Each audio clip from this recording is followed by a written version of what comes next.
জুবাইর আল মাহমুদ, পড়াশোনা করছি Bangladesh university student.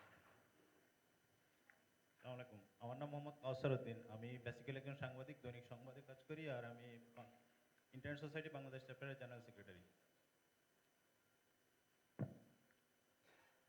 আসসালামু আলাইকুম, আমি উম্মে কুলসুম তিন্নি। আমার ছোটখাটো একটা ফ্যাশন হাউস আছে, অ্যাজ ওয়েল আমি একজন ব্যাংকারও। আসসালামু আলাইকুম, আমি এস এম শাহজাহান। আমি একটা গভর্নমেন্ট প্রজেক্টের ইন্সট্রাক্টর হিসেবে আছি আর কি, আর ফ্রিল্যান্সার। ধন্যবাদ। আসসালামু আলাইকুম, আমি অমিত কুমার গোস্বামী, একজন স্টুডেন্ট। একটু মাইক্রোফোনটা সামনে নেন একটু। আমি অমিত কুমার গোস্বামী এবং ইউনিভার্সিটি অফ ঢাকায় মাস্টার্স করছি।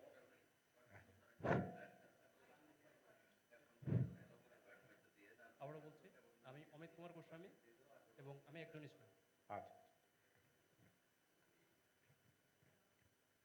হ্যালো, আমি শায়লা শারমিন। আমি নেটওয়ার্ক ইঞ্জিনিয়ার হিসেবে কাজ করছি 8 বছর যাবত, এবং আমি ফর্মার আইকেন এবং ITF fellow. Hello, good morning. আমি তামসিদা আক্তার। আমি অলমোস্ট 5 বছর আছি নেটওয়ার্ক আর এই মুহূর্তে আমি আছি রেস অনলাইনে নেটওয়ার্ক অপারেশন সেন্টারে। Thank you. আসসালামু আলাইকুম, আমি ফারহাদিবা। আমি নভোকম ইন্টারক্লাউডে সিস্টেম ইঞ্জিনিয়ার হিসেবে আছি। আমি ফর্মার অ্যাপনিক অ্যান্ড ইনসিক ফেলো। আমরা এখানে অনেক ফেলো পেয়েছি আইক্যান এবং অ্যাপনিক এবং অ্যাপসিকের। তো আমরা আপনাদের অভিজ্ঞতাগুলি একটু শেয়ার করব ক্লাসের ফাঁকে ফাঁকে, এবং আপনারা শেয়ার করবেন যে কিভাবে আমাদের অন্য ফেলোরা ইন্টারন্যাশনাল ফেলোগুলিতে কিভাবে অংশগ্রহণ করতে পারে। আচ্ছা, আমি Khandakar Hasan Shahriar, advocate, Bangladesh supreme court. আসসালামু আলাইকুম, আমি Habiba Roksana, central director human রাইটসদের। এখানে আছি আর কি। Thank you. জাহাঙ্গীর ভাই পিছন থেকে দিয়ে দেন। আসসালামু আলাইকুম, আমার নাম আব্দুল আল মামুন। আমি মারিয়াম আইটি সলিউশনে আছি। ইকবাল আহমেদ, আমি ফ্রিল্যান্সার হিসেবে কাজ করছি। আসসালামু আলাইকুম, আমি মোহাম্মদ আব্দুল্লাহ আল নাসের। আমি আইপি নেটওয়ার্কিং এ কাজ করছি এবং একটা আইএসপি তে আছি টেকনিক্যাল পজিশনে।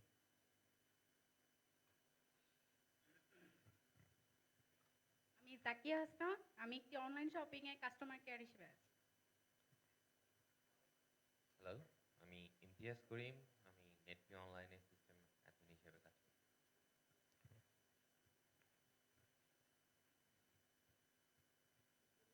আমি এস এম তানভীর ইসলাম, ইকো ডাইনামিক্স। আমি সোলার ইরিগেশন সিস্টেম নিয়ে কাজ করতেছি। ধন্যবাদ। আসসালামু আলাইকুম, আমি শান্তা। আমি ইকেবের মেম্বার। আমার নিজের একটা কোম্পানি আছে। আমার কোম্পানির নাম হচ্ছে স্মার্ট কালেকশন বিডি। আমি ডায়মন্ড জুয়েলারি আর পারফিউম নিয়ে কাজ করছি। আসসালামু আলাইকুম, আমি মাফরুজা আক্তার।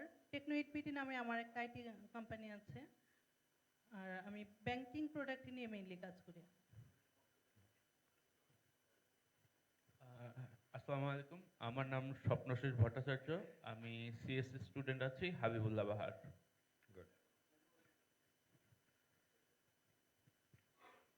আসসালামু আলাইকুম, আমি জান্নাতুল ফেরদৌস। আমি মাস্টার্স স্টুডেন্ট অফ বুয়েট। আসসালামু আলাইকুম, আমি মার্জিয়া রহমান একা। আমি আসসালামু আলাইকুম, নমস্কার ও আদাব। আমি H M. Shakkhar Rahman, BSS second year, university of Dhaka. আসসালামু আলাইকুম, আমার নাম হচ্ছে মালিক সামির তৌফিক, আর আমি currently working as key account manager, sales and marketing, Summit communications limited. আসসালামু আলাইকুম, শাহানাজ। আমি একটা সিকিউরিটি ফার্মে আছি, সিকিউরিটি সলিউশন ডিপার্টমেন্টে। আসসালামু আলাইকুম, আমি কাজী হাসান রবিন। আমি ওয়ার্ল্ড ইউনিভার্সিটি অফ বাংলাদেশে আছি, অ্যাসোসিয়েট প্রফেসর এবং চেয়ারম্যান অফ দ্য ডিপার্টমেন্ট। ধন্যবাদ। Hello, this is Kamrul. আমি ঢাকা ইউনিভার্সিটিতে পড়াশোনা করছি মাস্টার্সে, আর সাথে সাথে former general secretary Kabi Jasimuddin hall debating club এবং former general secretary social welfare debating club, Dhaka university. Thank you. আসসালামু আলাইকুম, আমি নুসরাত জাহান। আমি একটি প্রাইভেট কোম্পানিতে টেলিমার্কেটিং হিসেবে আছি। Assalamu alaikum, very good morning. I am Shafayat Hussain, Associate Professor and Head of the Department Computer Science and Engineering, City University. আমি শুভ, আমি ঢাকা ইউনিভার্সিটি সেকেন্ড ইয়ারে পড়ছি ডিজাস্টার ম্যানেজমেন্টে, এর পাশাপাশি আমি একজন ওয়েব ডেভেলপার। আসসালামু আলাইকুম, আমি Hasan Tariq, assistant engineer, Bangladesh military academy. আসসালামু আলাইকুম, আমি শফিকুল ইসলাম, গভর্নমেন্ট এমপ্লয়ি হিসেবে আছি। আসসালামু আলাইকুম, আমি জেটাই ফারুক, আমি ফেলো ফোর্থ বিডি ফোর্থ আয়ের সঙ্গে কাজ করছি। আসসালামু আলাইকুম, আমার নাম নাজার ই জিলানি, আমি fellow Bangladesh centre for fourth international revolution. আসসালামু আলাইকুম, আপনাদের সাথে পরিচিত হয়েছে। আমার মূলত নাম হচ্ছে এইচ.এম. বজলুর রহমান। আমি একজন স্বশিক্ষিত লোক ইন্টারনেট গভর্নেন্স বিষয়ে। Thank you. নাজমুল। আমি নাজমুল হাসান মজুমদার, বিডিসি এর ন্যাশনাল কো-কোঅর্ডিনেটর হিসেবে। আসসালামু আলাইকুম, আমি সকাল থেকে এই টুকটাক সাহায্য সহযোগিতা করছি, সেই হিসেবে আমি অর্গানাইজিং কমিটিতে আছি। আর আমি আপনাদের এই fellowship selection committee member, plus আমি বিটিসি এর ফার্স্ট পার্টিসিপেন্ট ছিলাম, ফেলো ছিলাম। আর আমি 2018-এর APC Asia Pacific of school internet গভর্নেন্সের ফেলো ছিলাম। আমি এটা পার্টিসিপেট করেছিলাম জুলাইতে। আর আমি কর্মরত আছি কিউবিতে সিনিয়র ইঞ্জিনিয়ার হিসেবে টেকনোলজি ডিপার্টমেন্টে। আর এই 2 দিনের প্রোগ্রাম চলাকালীন সময়ে কোনো সাপোর্ট বা কোনো কিছু লাগলে আমাকে আপনারা নক করবেন। পাশাপাশি আমি আপনাদেরকে কিছু রিসোর্সের লিঙ্কও বলতে পারবো, যেমন good learn, ICANN, Diplo Foundation, internet গভর্নেন্সের রিলেটেড আরও যা যা আছে। আপনাদের যার যা মানে যে ইন্টারেস্ট ফিল করেন, যদি এর চেয়ে বেশি আরও কিছু পড়তে চান বা জানতে চান, আমার কাছে অনেক লিঙ্ক আছে, অনেক রেফারেন্স আছে, আমি সেগুলো দিয়ে আপনাদেরকে সাহায্য সহযোগিতা করতে পারবো। Thank you.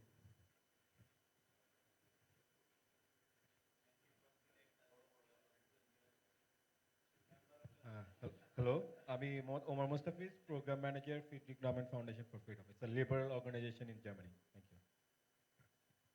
থ্যাংক ইউ সবাইকে। তো আমরা ইতিমধ্যে আমাদের সবার সাথে পরিচয় হয়ে গেছে।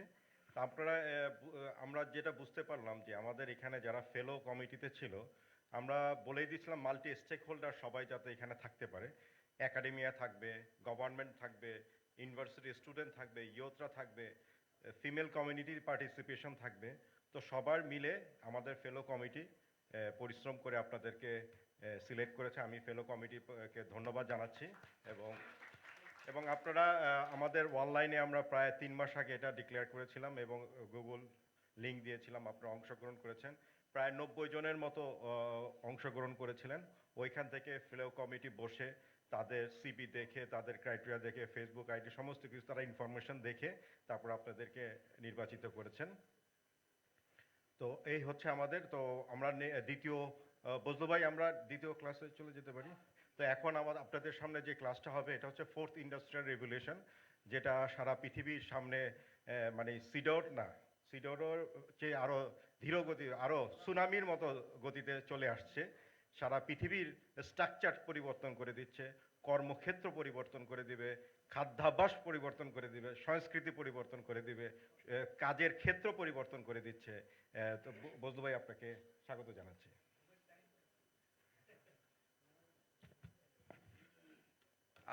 ভাষ্যকারের পরিবর্তন হয় নাই।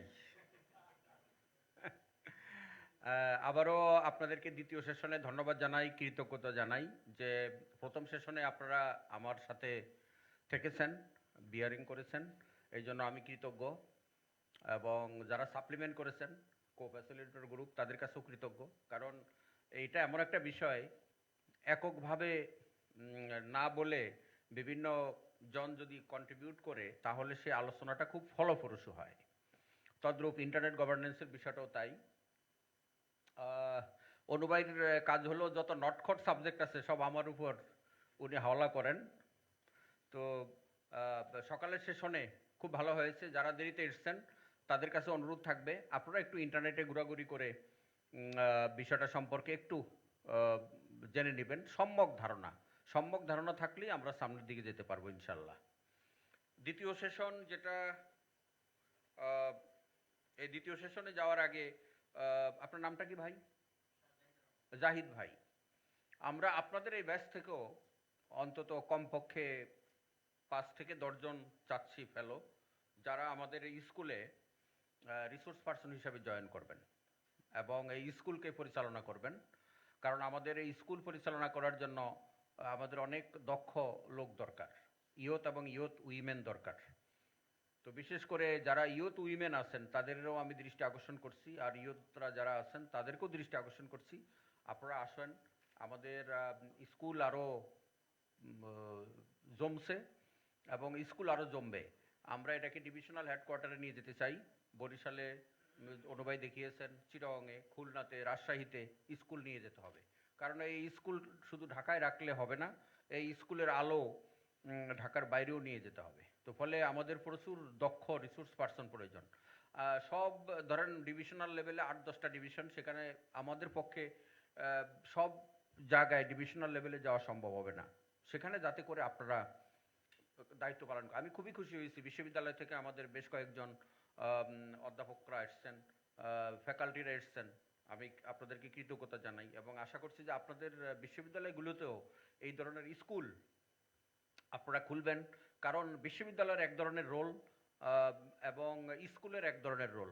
ফলে ছোট ছোট স্কুল করে 5 দিনের স্কুল, 3 দিনের স্কুল যদি আপনারা বিশ্ববিদ্যালয় পরিচালনা করেন, আপনাদের ফ্যাকাল্টিদের জন্য ভালো হবে, স্টুডেন্টদের জন্য ভালো হবে। এবং সেই স্কুলগুলোর সাথে আমরা আবার এই স্কুলকে এক ধরনের লিঙ্ক করে দিতে পারলাম, তাহলেই আমরা নলেজ শেয়ারিংটা খুব ভালো হবে এবং এটা খুব ইফেক্টিভ হবে। যাই হোক, আমরা আরেকটু এই দ্বিতীয় সেশনেও আরেকটা নটখট বিষয়ের অবতারণা করতে যাচ্ছি। অনুবাই অবশ্য একটু বললেন ভূমিকা, যে 4th ইন্ডাস্ট্রিয়াল রেভলিউশন, চতুর্থ শিল্প বিপ্লব বাংলাতে যেটা বলা হয়। বছরখানিক আগে যখন আমি একটা মিটিং উপলক্ষে দিল্লিতে গিয়েছিলাম, তখন আমি এই 4th ইন্ডাস্ট্রিয়াল রেভলিউশনের উপর একটা সেশন হচ্ছে, আমি যেই রুমে মিটিং করতেছিলাম তার পাশে। তখন আমার কাছে মনে হলো এটা তো আমার দরকার নাই, কারণ আমি তো আর ইন্ডাস্ট্রিয়াল না, বিজনেস গ্রুপেরও লোক না, সুতরাং এটা জানা এবং বোঝা আমার দরকার নেই। ফেরত যখন আসলাম, কম্পিউটার জগতে দেখি যে ইন্ডাস্ট্রিয়াল রেভলিউশনের উপর কয় পেজ, 4 পেজের তারা বাংলায় অলরেডি 4th IR চতুর্থ শিল্প বিপ্লবের উপর কম্পিউটার ছেপেছে। আমি আর্টিকেলটা পড়েছি ফিরে এসে, কম্পিউটার জগৎ এক ধরনের টিচার সেই হিসাবে আমি এটা পড়েছি।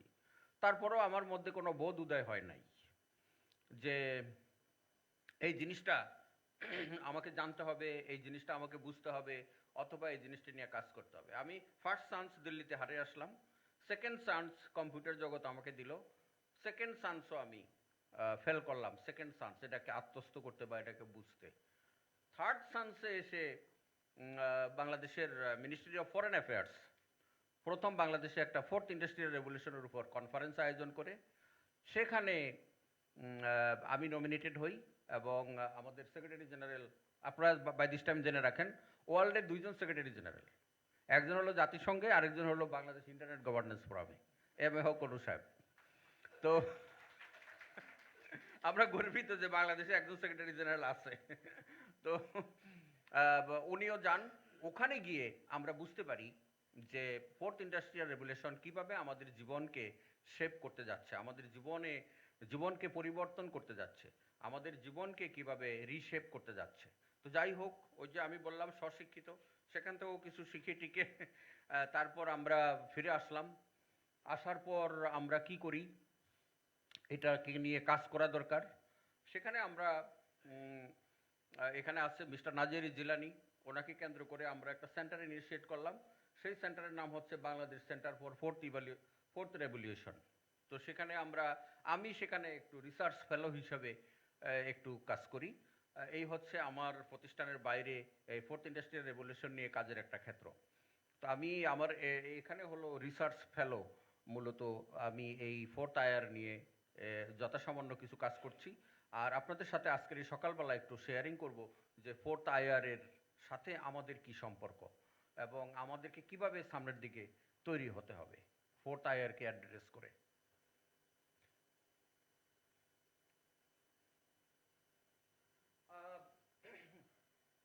যারা পিছনে বসছেন তারা কি এই স্লাইড কিছুটা দেখতে পাচ্ছেন? পরেরগুলো দেখতে পারবেন, আমি খুবই দুঃখিত। এটা একটু লম্বা স্লাইড, এই কারণে আপনাদেরকে একটু জিনিসটা আকর্ষণ করতে চাচ্ছি যে আমাদের এই যে ওই যে আমার মতো আর কি, আপনারা এখানে অনেকে আমি দেখছি যে বিজনেস ব্যাকগ্রাউন্ড থেকে এসেছেন, অনেকে একাডেমিয়া থেকে এসেছেন, অনেকে বিভিন্ন সরকারি ইয়েতে আছেন, কিন্তু হয়তো ওই যে ফোর্থ ইন্ডাস্ট্রিয়াল রেগুলেশন মনে করতে পারেন যে এটা মনে হয় ইন্ডাস্ট্রিয়ালদের জন্য। সুতরাং আমাদের, আমি প্রথমে বলে রাখি, এক্সকিউজ মি ভাই, আমাদের এটা লাইভ কাস্ট হচ্ছে, তো মাইক্রোফোনটা হাতে রাখলে তাহলে সাউন্ডটা আচ্ছা আচ্ছা, এই জন্য আমি আপনাদেরকে অনুরোধ করব যে এই ফোর্থ ইন্ডাস্ট্রিয়াল এমন একটা জিনিস, যদিও এটার নাম ফোর্থ ইন্ডাস্ট্রিয়াল রেগুলেশন, এই রেগুলেশন থেকে বাদ কেউ যাবে না। সেই গ্রামের করিমুন নাহার থেকে শুরু করে doctor M Salman F Rahman, আমি উদাহরণ অর্থে বলছি, একদম গ্রাম থেকে আমাদের শীর্ষ ধনী পর্যন্ত কেউ কিন্তু এই রেগুলেশন থেকে বাদ পড়বেন না। একাডেমিয়া বাদ পড়বেন না, বিজনেসম্যান বাদ পড়বেন না, বড় বিজনেসম্যান ছোট বিজনেসম্যান বাদ পড়বেন না, ছাত্ররা বাদ পড়বেন না, টিচাররা বাদ পড়বেন না, সাংবাদিকরা বাদ পড়বেন। সবাই কিন্তু এই ফোর্থ ইন্ডাস্ট্রিয়াল রেভলিউশনের ইম্প্যাক্ট আপনাদের উপর কিন্তু পড়বে। In fact in line with minus, in fact in line with plus. আপনাদের কিন্তু জীবনে, আপনাদের প্রত্যাহিক লাইফে, আমাদের প্রত্যাহিক লাইফে এর প্রভাব কিন্তু পড়বে এবং অলরেডি পড়ছে। এই জন্য আমি বলছি আরেকটা অনুরোধ যে আপনারা একটু ঝুলে থাকেন, তারপরে আস্তে আস্তে এটা একটু ক্লিয়ার হবে। এখানে একটু দেখেন, আমাদের ইন্ডাস্ট্রিয়াল রেগুলেশনটা ধরেন বলা হয় 1784 সাল থেকে, মূলত ফার্স্ট ইন্ডাস্ট্রিয়াল রেগুলেশন। এই যে ফার্স্ট ইন্ডাস্ট্রিয়াল রেগুলেশন 1784, এখানে বলা হয় যে পানি এবং স্টিম, কি বলে এটাকে, কয়লা দিয়ে যে যুগ শুরু হয়েছিল আর তার আগে কতগুলি ধাপ ছিল একটু যদি দেখেন, 3500, 3000, 190, 1045 এডি, 1280 খ্রিস্টাব্দ, 1698 খ্রিস্টাব্দ, এগুলি সব প্রি ইন্ডাস্ট্রিয়াল রেগুলেশন। প্রথম ইন্ডাস্ট্রিয়াল রেগুলেশন আমাদের পণ্ডিতরা কাগজে কলমে কিতাবে, যেটা আমরা দেখি না, এখানে যারা আছেন দেখছেন নাকি কেউ? আমরা কেউ দেখি না। এটা 1784 খ্রিস্টাব্দে প্রথম ইন্ডাস্ট্রিয়াল রেগুলেশন শুরু হয়, এটা একটা মাইল ফলক। সেকেন্ড ইন্ডাস্ট্রিয়াল রেগুলেশন হয় 1870 সালে। ধরেন মোটামুটি 100 বছর সময় লাগছে সেকেন্ড ইন্ডাস্ট্রিয়াল। এটাও কি আমরা দেখছি? কেউ আছেন? হ্যালো, কেউ নাই? ইউটিউবে দেখেছেন, গুড গুড, হ্যাঁ গুড।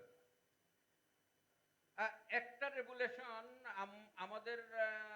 আমাদের আগের মুরব্বীরা দেখেছে, আমরা সেটা ইয়ে করতেছি। বাংলাদেশে এই যে 1870 সাল, এরপরে 1969 সাল, এর থেকে একটা রেগুলেশনকে গণ্য করা হয়। এই সালের একটু তারতম্য আছে, এক বছর আগে পরে, কারণ আমাদের বাংলাদেশে 1964 সালে কম্পিউটার আসে বলা হয়, কিন্তু আমরা এর প্রতি বেশি একটা আগ্রহ দেখাই নাই। ওই আমার মতো, যে আমি তো ইন্ডাস্ট্রিয়ালিস্ট না, অথবা আমি তো সায়েন্টিস্ট না, আমি কেন কম্পিউটারের দিকে ঝুঁকবো?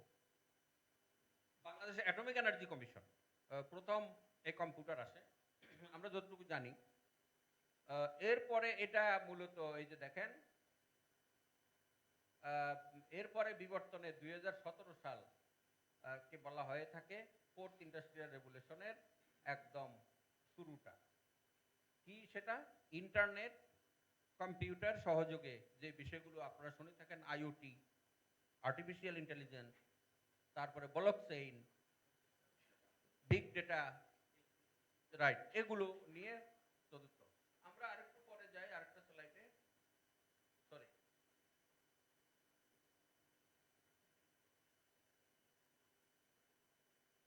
সেকেন্ড স্লাইড, মাঝেরটা না? ওকে, এটাতে আরেকটু ক্লিয়ার দেখেন। আগেরটা একটু ইজি ছিল, জটিল, কারণ ওইটাতে একটু পূর্ব ইন্ডাস্ট্রিয়াল বিপ্লবকে দেখানো হয়েছে।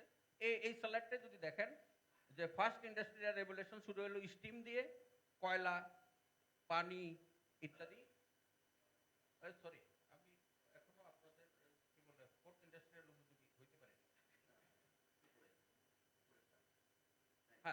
সরি, সেকেন্ড ইন্ডাস্ট্রিয়াল রেভলিউশন, এটাকে যদি একটু দেখেন, কিছু সালের তারতম্য থাকে। আমাদের জানেন যে বাংলাদেশে প্রথম এটা কে করে, এটা নিয়ে কিন্তু অনেক ঝামেলা তৈরি হয়। একটু সবাই 2-3টা প্রতিষ্ঠান বলে আমরাই প্রথম, তো ওরকম একটু সালের তারতম্য থাকবে। 1784 প্রথম ইন্ডাস্ট্রিয়াল বিপ্লবকে আমাদের পণ্ডিতরা আখ্যায়িত করে শিল্প বিপ্লব হিসাবে। তারপরে হলো আপনার 1870 বিদ্যুতের আবিষ্কার এবং বিদ্যুৎকে উৎপাদন কাজে ব্যবহার, বিশাল আরেক বিপ্লব। সেই বিপ্লবকে আমরা অবহিত করে থাকি যে ইলেকট্রিসিটি সহযোগে যে বিপ্লব আমাদের শুরু হয়, এটাও আমরা দেখি নাই। 1960 সালে, তাহলে আমরা বাংলাদেশ কিন্তু বেশি পিছনে ছিলাম না, বাট ব্যবহারের পিছনে ছিলাম। 1960 সালকে বলা হয় কম্পিউটিং, যেটা থার্ড ইন্ডাস্ট্রিয়াল বিপ্লব, তৃতীয় শিল্প বিপ্লব। সেটা শুরু হয় 1960 সালে বাংলাদেশে, কিন্তু 4 বছর পরেই কিন্তু কম্পিউটার চলে আসে বাংলাদেশ অ্যাটমিক এনার্জি কমিশন। আমাদের মন্ত্রী, সাবেক মন্ত্রী মোস্তফা জামান সাহেব বলে থাকেন যে জার্মানিতে যেই মুদ্রণ যন্ত্র আবিষ্কার হয়েছিল তার 300 বছর পরে কিন্তু আমাদের ভারতীয় উপমহাদেশে মুদ্রণ যন্ত্র এসেছিল। বিষয়টা কি আপনারা ক্লিয়ার?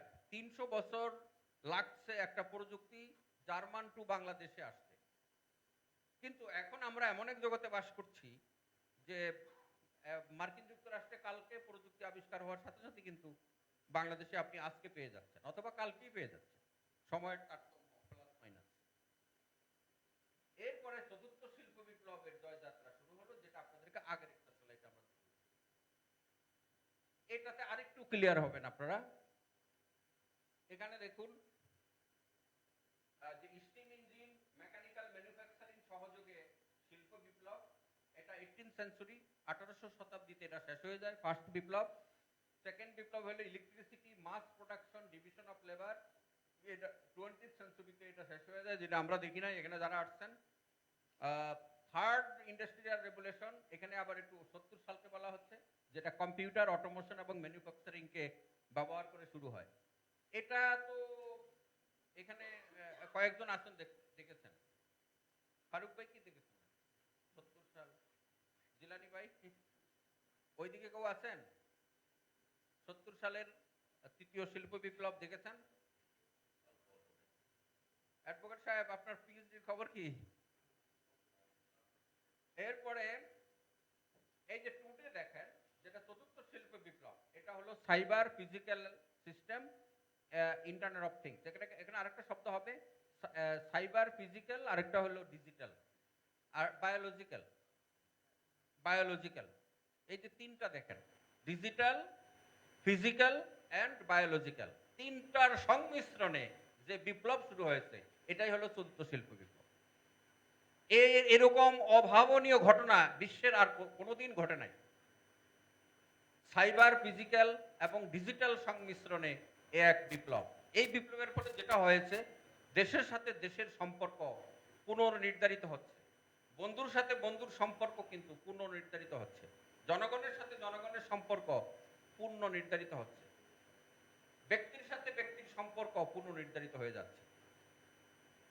কারণ যিনি এগুলি জানেন না, তিনি এক ধরনের ইলিটারেট ব্যক্তি, আর যিনি জানেন তিনি এক ধরনের লিটারেট ব্যক্তি, তার ইনকামও বেড়ে যাচ্ছে। আর যারা এগুলো আমরা জানি না, আমরা আস্তে আস্তে কিন্তু পিছনের দিকে চলে যাচ্ছি এবং সোসাইটিতে এক ধরনের কি বলে ভার হিসাবে আবর্তিত হচ্ছে। এই আজকের সেশনের মূল উদ্দেশ্যও কিন্তু এটা, যে আপনাদেরকে একটু অ্যাওয়্যার করা যে আমরা কোন বিপ্লবে অংশগ্রহণ করছি, আবর্তিত হচ্ছি, এটাকে কিভাবে আমরা মোকাবিলা করতে পারি, বা কিভাবে আমরা এই চতুর্থ বিপ্লবকে স্বাগত জানাতে পারি। এখানে দেখেন, আরেকটু যাই, এখানে দেখেন এই যে 2000 সাল থেকে, তো আপনারা এখানে অনেকে আছেন 2000 সাল থেকে, কাউসার ভাইটাই তো, কাউসার ভাই লয়ার সাহেব 2000 সাল থেকে তো দেখতেছেন, আরো এখানে যারা আছেন কিছু তারা তো দেখতেছেন। দেখেন 2000 সালে ফার্স্ট ওয়েব ইন্টারনেটের যদি দেখেন, এটা হলো 2000 সাল, যেটা internet, online consumer business, Dhaka এবং আরবান সিটিকে আবর্তিত করে এই ধরনের বিজনেস শুরু হয়েছে। সেকেন্ড ওয়েবটা দেখেন 2010, এটাকে মোবাইল ইন্টারনেট কেন্দ্র করে। থার্ড ওয়েব দেখেন ইন্টারনেট অফ থিংস, এবং ফোর্থ ওয়েব দেখেন আর্টিফিশিয়াল ইন্টেলিজেন্স অ্যান্ড রোবোটিক। এই দেখেন কিভাবে পরিবর্তন হচ্ছে। পরিবর্তনের বছরগুলি কিন্তু কমে গেল। হিসাব করে দেখেন 2000 থেকে 2010 মাত্র 10 বছর, 2010 থেকে 2020 মাত্র 10 বছর। আমরা অ্যাজুম করতেছি, জানি না 2030 সালের মধ্যে হয়তো 5th ইন্ডাস্ট্রিয়াল বিপ্লব শুরু হয়ে যাবে। অর্থাৎ চতুর্থ শিল্প বিপ্লবের সাথে কোঅপ করতে না করতে পঞ্চম শিল্প বিপ্লব শুরু হয়ে যাবে। কেন? কারণ আমরা তো এখনো গ্রামগঞ্জে, যদি আপনি থার্ড ইন্ডাস্ট্রিয়াল বিপ্লব বলেন, আমরা কিন্তু এখনো গ্রামগঞ্জে কম্পিউটার ওইভাবে ব্যবহারের ফল নিয়ে যেতে পারি নাই। চতুর্থ শিল্প বিপ্লব শুরু হয়ে গেল। চতুর্থ শিল্প বিপ্লবের কথা এখন বলতেছি, কয়েকদিন পরেই কিন্তু আমাদের দরজায় কড়া নাড়ছে পঞ্চম ইন্ডাস্ট্রিয়াল রেভলিউশনের। ফলে আমাদেরকে দ্রুত এই বিপ্লবগুলি ভালো করে বুঝতে হবে এবং এই বিপ্লবগুলির সাথে কোঅপ করতে হবে।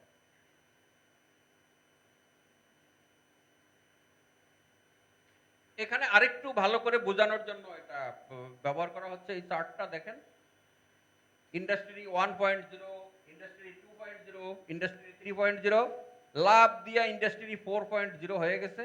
এবং সেখানে কম্পোনেন্টগুলো দেখেন, মোবাইল ডিভাইসেস, আইওটি প্ল্যাটফর্ম। আচ্ছা, এখানেও আমি একটু, আপনারা আরো দুইজন আমার কো ফ্যাসিলিটেটর হিসাবে সাহস করে চলে আসেন, ফেলোরা। Yes, welcome. আরেকজন নারী ইয়ুথ ফ্যাসিলিটেটর, ইয়ুথ উইমেন, চলে আসেন সাহস করে। ওনার জন্য একটু হাততালি দেন। আরেকজন চলে আসেন, জি, আপনাকে স্বাগত। আপনি, উনি আসুক, বাই দিস টাইম আপনি ওই যে সার্কেলটা আছে, একটু সার্কেলে কি কি আছে একটু আমাদের উদ্দেশ্যে বলুন।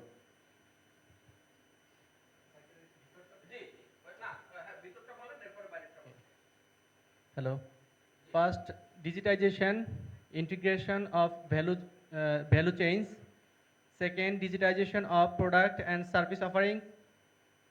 Third, digital business model and customer access. And okay, outside যেটা আছে, mobile devices, then IoT platforms, then location detection technologies, advanced human machine interface, authentication and fraud detection, 3D printing, smart sensor, big data analysis, then multi-level customer interaction and customer profiling, and augmented reality, cloud computing. Okay, thank you আপনাকে। আপনারা একটু শুরু করে দেন। তাহলে এখানে আপনারা fourth industrial revolution যে বিষয়গুলোকে নিয়ে আবর্তিত হচ্ছে, সেই বিষয়গুলো কিন্তু এখানে আপনারা দেখতে পাচ্ছেন। এগুলোর উপর আমাদের সেশনের পরের দিকে কিন্তু আলাদা আলাদা সেশন হবে, যেমন ব্লক সাইটের উপর আছে আলাদা, ইন্টারনেট অফ থিংস এর উপর আলাদা বিস্তারিত করা হবে। সেখানে কিন্তু আপনারা আমি জাস্ট ইন্ট্রোডাক্টরি এখানে একটা সেশন করে দিয়ে যাচ্ছি আপনাদের সাথে, যাতে করে পরে আপনাদের একটা আগ্রহ থাকে। এখন দেখেন, ইন্ডাস্ট্রি 1.0, ইন্ডাস্ট্রি 2.0, ইন্ডাস্ট্রি 3.0 এর ফলাফল না পেতেই কিন্তু আমরা ইন্ডাস্ট্রি 4.0 এর ভিতরে চলে গেলাম। এবং এখন আমাদেরকে দ্রুত দেখেন এই জিনিসগুলিকে আবর্তিত করে ইন্ডাস্ট্রি 4.0 কিন্তু সামনের দিকে এগিয়ে চলছে। এখন এটা আমাদেরকে কিভাবে এফেক্ট করবে, বা ট্রেন্ডটা কি, মেগা ট্রেন্ড বলে থাকি আমরা, তিনটা প্রধানত, আরো অনেকগুলো থাকবে, কিন্তু আমরা তিনটাকে বেছে নিয়েছি। একটা হলো ফিজিক্যাল, একটা হলো ডিজিটাল, এবং আরেকটা হলো আমাদের বায়োলজিক্যাল। যেটা আগেই বলছি যে বিশ্বে এরকম কোনো বিপ্লব সাধিত হয় না এর আগে, তিনটার সংমিশ্রণ। এখন আমরা দেখি যে ফিজিক্যাল ট্রেন্ডে আমরা কি কি। আপনারা এখানে অনেকেই আজকে উবারে আসছেন, ঠিক কিনা? উবারে আসছেন, গাড়ি অটোমেটিক হয়ে গেছে এবং অ্যাপস নির্ভর সেবা অনেকেই নিচ্ছেন। এখানে অনেকে আছেন, ওই যে পরিচয় পেলাম যে অ্যাপস নির্ভর বিজনেস করছেন, বিশেষ করে জুয়েলারি, তাই না? জুয়েলারি, এছাড়াও আরো বিভিন্ন সাবজেক্টগুলো আপনারা কিন্তু অ্যাপস নির্ভর করে ফেলছেন। দেখেন, এরপরে 3D প্রিন্টিং কে দেখছেন, বাংলাদেশে আসছে কিন্তু 3D প্রিন্টিং নিয়ে আমাদের বেশ কিছু স্টার্টআপ কাজ শুরু হয়ে গেছে। তারা 3D প্রিন্টিং ব্যবহার করে নানা ধরনের কাজকর্ম করছেন। এরপরে হলো অ্যাডভান্স রোবোটিক্স। আমরা এখন বাংলাদেশ রোবট রপ্তানি করতেছি, তাই না কাউসার ভাই? রোবট রপ্তানি শুরু হয়েছে এবং এই রোবোটিকের ব্যবহার কিন্তু বেড়ে গেল। নিউ ম্যাটেরিয়াল আমাদের কিন্তু চলে আসতেছে এই মেগাট্রেন্ড ফিজিক্যালের আওতায়। মেগাট্রেন্ড ডিজিটাল যদি দেখি, ডিজিটালের মধ্যে আছে আইওটি। কিভাবে আমার জীবনকে আইওটির মধ্যে আপনি আবর্তিত, ব্লকচেইনস এবং প্ল্যাটফর্ম নেটওয়ার্কিং, যেখানে দেখবেন যে এটা হচ্ছে মেগা ট্রেন্ড আমাদের ডিজিটালি আপনি কিভাবে মানে বেঁধে গেছে আপনার জীবন, আমার জীবন। ব্লকচেইন কি একটু পরের সেশন আছে, ওখানে একটু জাস্ট ইন্ট্রোডাকশনটা করে দিচ্ছি। ভেরি ইন্টারেস্টিং প্রশ্ন, আবার এটার জবাবটা খুব কমপ্লেক্স পাইবেন। এরপরে আছে মেগাট্রেন্ড বায়োলজিক্যাল। এটা খুব মানে আরেকটা দিক ভাববার বিষয়। এখানে জিনোম, এই যে ডিএনএ কে সম্পৃক্ত করে যে অ্যানালাইসিস গুলো করা হয় আমাদের ফার্মাসিউটিক্যাল সেক্টরে বিশেষ করে, আর আমাদের যে ল্যাব হবে ডিজিটাল সিকিউরিটি অ্যাক্টের আওতায় হিউজ ল্যাব হচ্ছে। ইতিমধ্যে একটা ল্যাব হয়েছে না আমাদের আইসিটি ডিভিশনে, কি ল্যাব বলে এটাকে, ওই যে সিগনেচার নেয় কি ভুলে গেছে। তারপরে আপনারা এই যে সবাই তো আইডি কার্ড নিয়েছেন ইলেকশন কমিশন থেকে, আইডি কার্ড নিয়েছেন না, সিটিজেন কার্ড, স্মার্ট কার্ড, সেখানে আপনারা কি কি দিয়েছেন একটু বলবেন? হাতের ছাপ দিয়েছেন, আর কি দিয়েছেন আসলটা বলেন। কখনো কি জিজ্ঞেস করছেন আমার যে চোখের এটা নিচ্ছেন এটার গোপনীয়তা কিভাবে রক্ষা করবেন? কিছু করার নাই। জিজ্ঞাসা তো করলে জেল জরিমানা দিত না, হয়তো জবাবটা পাইতেন না, কিন্তু জিজ্ঞেস করলেন না।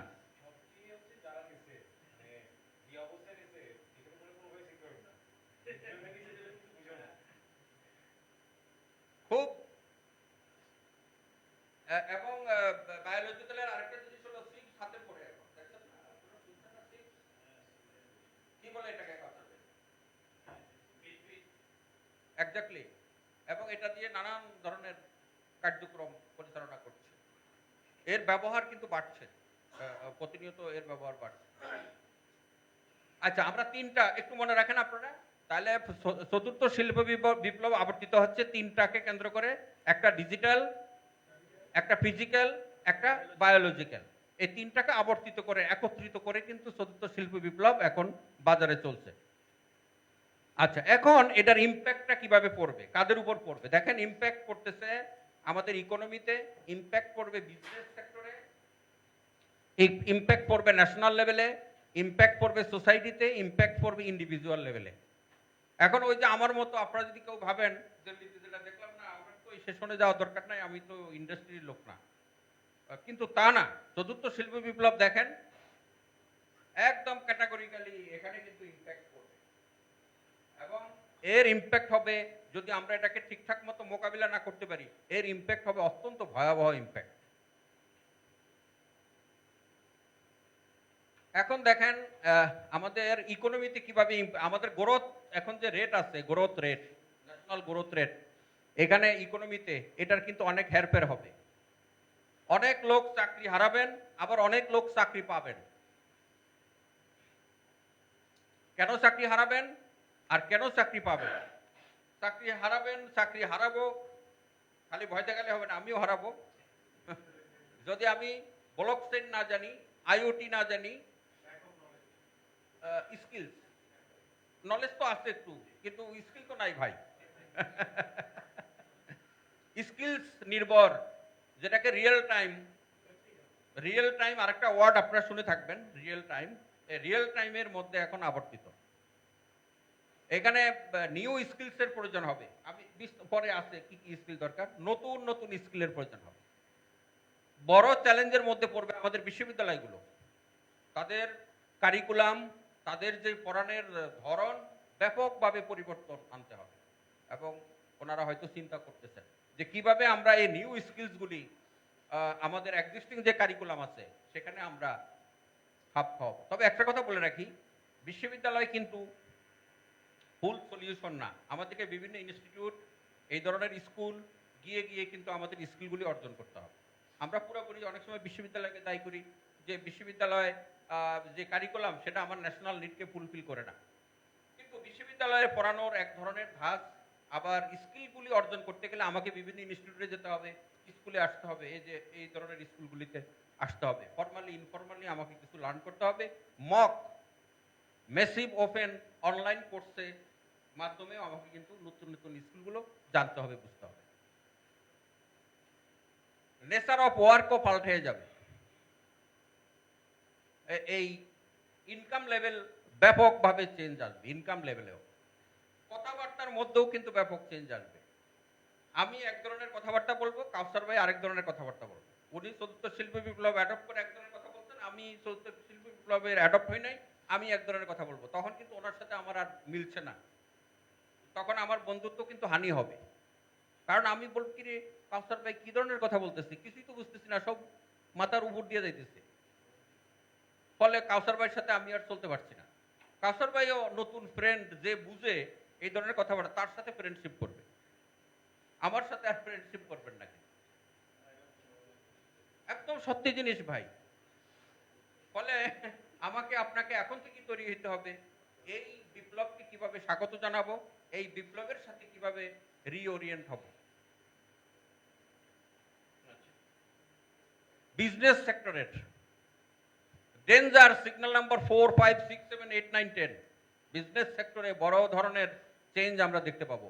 এখানে কাস্টমার এক্সপিরিয়েন্সের দিক থেকে, ডেটা এনাবেল প্রোডাক্টের দিক থেকে, নিউ কোলাবোরেশনের দিক থেকে, নিউ অপারেটিং মডেলের দিক থেকে ব্যাপক চেঞ্জ আসবে এখানে।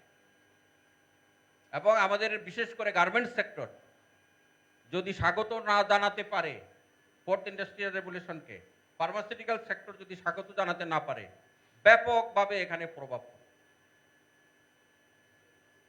যদিও আমাদের বিশেষ করে ফার্মাসিউটিক্যাল সেক্টর কিন্তু আস্তে আস্তে একটু অ্যাডভান্স হচ্ছে গার্মেন্টস সেক্টরের তুলনায়। গার্মেন্টস সেক্টরে কি ঘটবে, গার্মেন্টস সেক্টরে যেটা হবে সেটা হলো যে যেমন এই কোট, এখন তো ধরেন একটা একটা করে কোট বানানো হয়। আপনারা তো গার্মেন্টস সেক্টর দেখেছেন যে ম্যানুয়ালি কোট বানানো হয়, কাটা হয় একটা একটা করে, কিন্তু তখন লেসার দিয়ে রোবটে কোট কাটবে, ধরেন 100 কোট একসাথে কেটে ফেলবে লেসার সিগন্যাল দিয়ে, এবং ওয়েস্টেজও কম হবে। এখন তো একটা কোট তৈরি করতে গেলে অনেক ওয়েস্টেজ হয় যেহেতু ম্যানুয়ালি কাটা, কিন্তু লেসার দিয়ে রোবোটিক দেখে শুনে ভিআর ফিট করে এমনভাবে কায়দা কানুন করে কাটবে কোটকে যাতে করে কোনো ওয়েস্টেজ ওখানে খুব অল্প হয়। এইভাবে কিন্তু আমাদের গার্মেন্টস সেক্টরে ব্যাপক পরিবর্তন চলে আসবে। ন্যাশনাল ইম্প্যাক্টের বিষয় এখানে বলা হয় ডিসরাপটিভ চেঞ্জেস। এখানে ব্যাপক ঝগড়াঝাটি শুরু হবে, ব্যাপক ঝগড়াঝাটি শুরু হবে আমাদের ন্যাশনাল লেভেলে। যারা ফোর্থ ইন্ডাস্ট্রিয়াল রেভলিউশনকে ওয়েলকাম করতেছে আর যারা ওয়েলকাম করে নাই, আগে আছে যারা, পিছিয়ে আছে যারা, একাডেমিয়াদের সাথেও আমাদের ঝগড়াঝাটি লাগবে, সাংবাদিকদের সাথেও কিন্তু আমাদের ঝগড়াঝাটি লাগবে। ব্যাপকভাবে বাদানুবাদ হবে এই অবস্থা থেকে উত্তরণের জন্য। সোসাইটিতে বড় ধরনের ইম্প্যাক্ট পড়বে, কারণ আলটিমেটলি আমাদের শ্রম, আমরা হলাম, বাংলাদেশ হলো একটা শ্রম ঘন কান্ট্রি, আমরা লেবার, বেসিক্যালি লেবারের এই অর্থে যে আমিও লেবার, কারণ লেবারের সংজ্ঞায় এটা বাংলাদেশের সংজ্ঞায়িত। ফলে লেবার থেকে আমাদেরকে এক ধরনের স্কিলড কর্মী হিসাবে, নলেজ বেসড কর্মী হিসাবে আমাদেরকে প্রতিষ্ঠিত করতে হবে, যেটা এই সোসাইটির ইম্প্যাক্টে দেখেন। এরপরে হলে ইন্ডিভিজুয়াল লেভেলে, ওই যে একটুক্ষণ আগে বলছি, আমাদের আচার আচরণে কিন্তু বড় ধরনের চেঞ্জ আসবে। অলরেডি অনেকের মধ্যে সেই ধরনের চেঞ্জ আমরা দেখতে পাচ্ছি। প্রাইভেসির ক্ষেত্রে বড় ধরনের পরিবর্তন আসবে। কি প্রাইভেসি দেখেন, প্রাইভেসি আছে বলতে পারেন? হ্যাঁ, কেন বলতে পারবেন না? আপনার ফেসবুক তো আপনি একদম সিকিউরিটি দিয়ে একদম হাম্বল দিস্তা করে আটকে রাখছেন, তো ফেসবুক খুলবে কে? ফেসবুকে তো আমার ন্যাশনাল আইডি কার্ডটাও তো পোস্ট করে দিচ্ছি। এমন একটা সময় চতুর্থ শিল্প বিপ্লবে কিন্তু প্রাইভেসি বলতে আর কিছু থাকছে না। তারপরেও দেখেন কি হয়।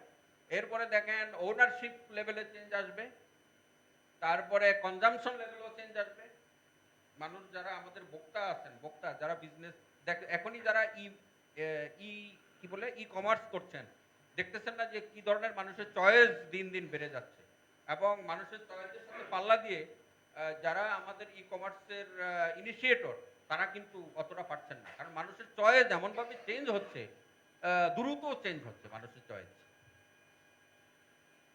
টাইম ফ্রেমওয়ার্ক চেঞ্জ হয়ে যাবে, টাইম ফর লেজারও চেঞ্জ হয়ে যাব।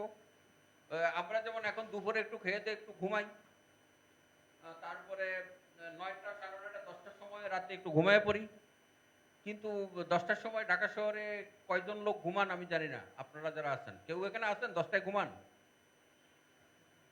কেউ তো ঘুমাচ্ছেন না।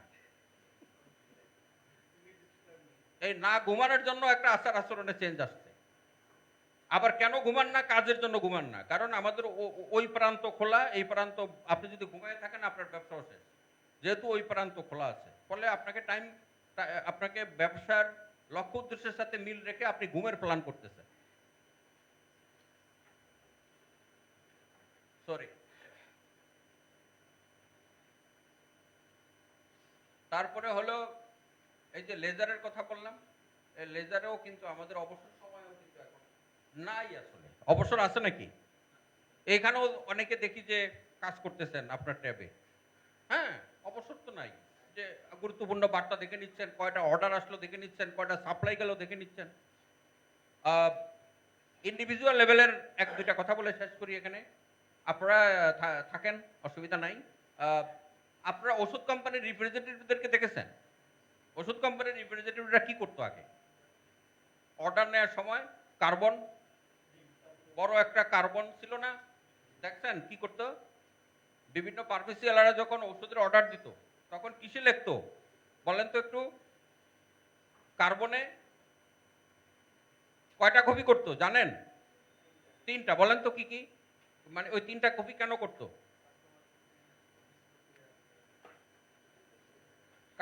Good. Customer copy, office copy, factory copy, না ওই যে ফ্যাক্টরিটা। এখন তারা সেই কুড়িগ্রামের সিলমারিতে রিপ্রেজেন্টেটিভ ভাই এরকম করে টিপে উনি অর্ডার নেন, আর যেই ওষুধটা নাই সেটা উনি অর্ডার নিতে পারেন না, লাল দাগ চলে আসে, ওইটা অর্ডার নেয় না। তাহলে ধরেন এক একটা কোম্পানির 600, 700, 300, 500 প্রোডাক্ট আছে, যেই প্রোডাক্টটা নাই ওটার উনি নেন না। এই প্রোডাক্ট কি হয়, উনি অর্ডার নেওয়ার সাথে সাথেই এটাকে উনি সেন্ট্রাল সার্ভারে পাঠিয়ে দেন, বিগ ডাটা অ্যানালাইসিস হয়ে যায়। বিগ ডাটা অ্যানালাইসিস হয়ে রিজনাল ভিত্তিক ঔষধের শীট বেরিয়ে যায় যে কোন অঞ্চলে কি ঔষধ লাগবে, এবং সেইভাবে পরের দিন ট্রাকে কিংবা যেভাবে পারে ওষুধ চলে যায়। এখন যেই রিপ্রেজেন্টেটিভ এগুলো করতে পারেন না, তার কি চাকরি আছে? ইতিমধ্যে অনেক রিপ্রেজেন্টেটিভের কিন্তু চাকরি শেষ। আর এখানে সেভিং লাইফ, জীবন রক্ষাকারী, এই যে ফার্মাসিউটিক্যালের লোক আছে এখানে, জীবন রক্ষাকারী কিছু ঔষধ আছে এখানে আসছে। জীবন রক্ষাকারী ঔষধ বিভিন্ন দেশে এখন ড্রোন ব্যবহার করে ওই ড্রোনের মাধ্যমে পাঠিয়ে, যেমন মনপুরা একটা বিচ্ছিন্ন আইল্যান্ড, আপনারা জান নাই অনেকে। মনপুরা থেকে একটা ওষুধের অর্ডার আসলো, যে ওষুধটা আজকে দুপুর 12টার মধ্যে পৌঁছাইতে হবে, সেখানে 50 জন রুগী আছে যাদেরকে ওষুধটা দিতে হবে 12টার মধ্যে। এখন 12টার মধ্যে ওষুধ পৌঁছাবেন কেমনে? তখন বিভিন্ন দেশে ড্রোনকে ইউজ করে ওই ওষুধটা ওখানে পাঠিয়ে দেয়। এরকম পর্যায়ের মধ্যে এখন আমরা আবর্তিত। এটা একটু দেখেন, এটা আরেকটু ক্লিয়ার। এখানে দেখেন প্রথম শিল্প বিপ্লব স্টেম বেস, দ্বিতীয় ইলেকট্রিক, তৃতীয় এই যে দেখেন computer and internet based knowledge, যেটা আমরা 2000 সাল থেকে ফাইট করে আসতেছিলাম, আমরাও নিজেরা স্বশিক্ষিত হয়ে কাজ করে আসতেছিলাম, কিন্তু বুঝতে না বুঝতে ভাই চতুর্থ শিল্প বিপ্লব এসে গেছে, বুঝতে না বুঝতে। তাহলে চতুর্থ শিল্প বিপ্লবে দেখেন artificial intelligence, big data, IoT, cloud computing, blockchain, এগুলি সব এটার ভিতরে আবর্তিত। এখন আসেন এই চ্যালেঞ্জকে মোকাবিলা করতে গেলে আমাদের কি ধরনের স্কিলসের প্রয়োজন হবে? এখানে একদিকে হলো 3 ধরনের আর ওইদিকে হলো 8 ধরনের স্কিল প্রয়োজন হবে। এখন একটু আপনারা কন্ট্রিবিউট করেন ম্যাডাম। প্রথমে বলবেন এই দিকটা, পরে ওই দিকটা। Communication and creativity. Effective communication skill, creative and innovation skills, critical, analytical and integrative thinking. এখানে একটু থামেন না ম্যাডাম। সেটা হলো যে আমাদেরকে কমিউনিকেশন এবং ক্রিয়েটিভিটিতে আরো বেশি মনোযোগী হতে হবে আমাদের এই জেনারেশনকে এবং আমাদেরকে। এবং ওখানে 3টা সাব জিনিস আছে যেটা দেখতে পাচ্ছেন। দেখতে পাচ্ছেন যে 3টা বললেন, যেখানে এই 3টাতে আমাদেরকে রিস্কিলিং করতে হবে। যার যেখানে ঘাটতি আছে সেই ঘাটতিটা নিজে নিজে অ্যানালাইসিস করে আজকের থেকেই আমাদেরকে এই স্কিলগুলি অর্জন করতে হবে। যে আপনি পরেরটা পড়েন। Then critical thinking and problem solving and research skill, social and environmental responsibility. Environmental রেসপন্সিবিলিটিটা একদম আমাদের নতুন ঘাড়ে। যেমন ধরেন বাংলাদেশে একটা ডেনিম মানে এই যে জিন্সের প্যান্ট প্রস্তুত করতে ধরা যাক 15 কেজি পানি লাগে, এটা একদম কমপ্লিট করা পর্যন্ত। বিশ্বের অনেকটা দেশে দেখা গেল 3 কেজি পানি লাগে। এখন ইন্টারন্যাশনাল বায়াররা কাকে অর্ডার দিবে? 3 কেজি ওয়ালাকে দিবে। কিন্তু সব তবে আসার কথা, বাংলাদেশে কিন্তু ওয়ার্ল্ড স্ট্যান্ডার্ড ডেনিম কোম্পানি কিন্তু কয়েকটা হয়েছে, যারা এই এনভায়রনমেন্টালি অত্যন্ত সাউন্ড এবং পানি ব্যবহারের হার কমিয়ে নিয়ে এসছে। চিটাগংয়েও আছে এবং আমাদের ঢাকার গাজীপুরের দিকে আরও কয়েকটা কোম্পানি তৈরি হয়েছে যারা খুব ভালো করতেছে। পরেরটাই জান। Then citizenship, commitment to continuous learning, professional judgment, ethical citizenship. এই যে আমি মকের কথা বারবার বলে আসছিলাম, এজ এ সিটিজেন এখন আমরা এখানে যারা আছি, ফেলোরা যারা আছেন, বোদ্ধারা যারা আছেন, তারা সবাইকে এখন অবিরতভাবে এই কমিটমেন্ট টু কন্টিনিউয়াস লার্নিং এ যেতে হবে। শেয়ার টেবিল ছাড়া, এরকম শেয়ার টেবিল দিয়ে আর কয়দিন আয়োজন করতে পারবো জানি না। শেয়ার টেবিলের মাধ্যমে আর স্কুল বেশি দিন মনে হয় পারবো না। এখন সবাইকে অনলাইনে যেতে হবে এবং আমরাও হয়তো এখানে অনলাইনে লেকচার দেবো, যে যেখানে আসি সেখান থেকে, বাসা থেকে, অফিস থেকে লেকচার দেবো। আর আপনারা সবাই যারা নিউ লার্নার আছে তারা সেটা শুনবে এবং সেখান থেকে রেসপন্স করবে। অনলাইন হচ্ছে। Thank you. প্রফেশনাল জাজমেন্টে আসতে হবে এবং ইথিক্যাল সিটিজেনশিপ হইতে হবে আমাদেরকে। ইথিক্স আবার ফিরে আসছে। এখানে আমাদের আছে মাওলানা জিলানী সাহেব, উনি হলেন ইন্টারফেইথ অ্যান্ড সোশ্যাল হারমোনি বিষয়ক এক্সপার্ট, যে কিভাবে ইন্টারফেইথ এবং সোশ্যাল হারমোনির মাধ্যমে আমরা আইওটি, ব্লকচেইন, আর্টিফিশিয়াল ইন্টেলিজেন্স এগুলোকে আমরা মোকাবিলা করতে পারি। এখানে আগেরগুলিই আছে, একটু পড়েন আপনি। Okay, communication and creativity, and ওই পাঁচটাতে আছে critical thinking and problem solving, and then responsibility. So future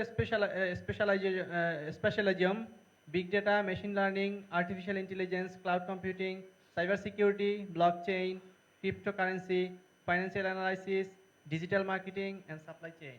big data, data my right আগে বলছিলাম, কিন্তু এখন ডেটা তো আর ডেটার আর মাই রাইট নাই। তবে আপনারা যারা বিভিন্ন প্রতিষ্ঠানে স্টার্টআপে আছেন, কোম্পানি খুলছেন বা কোম্পানিতে আছেন, তাদেরকে অবিরতভাবে এই যে বিগ ডেটায় অ্যানালাইসিস করতে হবে। যে ওষুধ কোম্পানির যেটা বললাম আপনাদেরকে, ওষুধ কোম্পানি কিন্তু বাংলাদেশে এখন ম্যানুয়াল, স্যার ম্যানুয়াল কি আছে এই অর্ডারের বাইরে?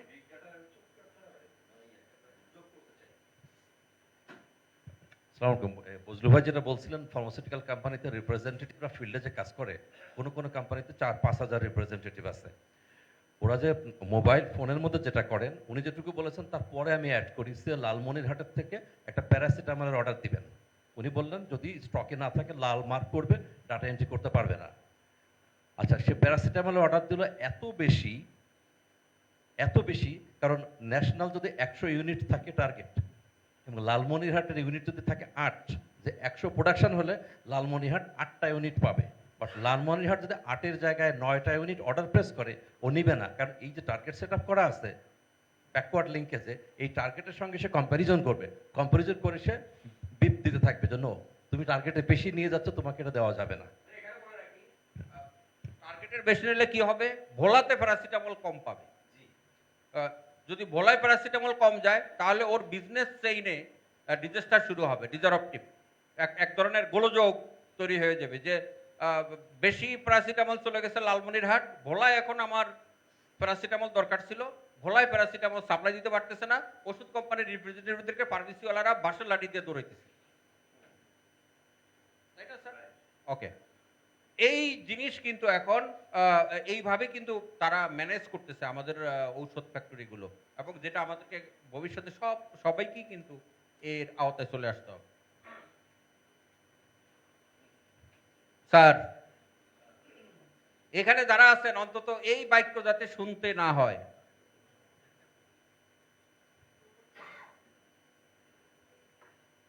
একটু বলবেন আপনি কি এটা?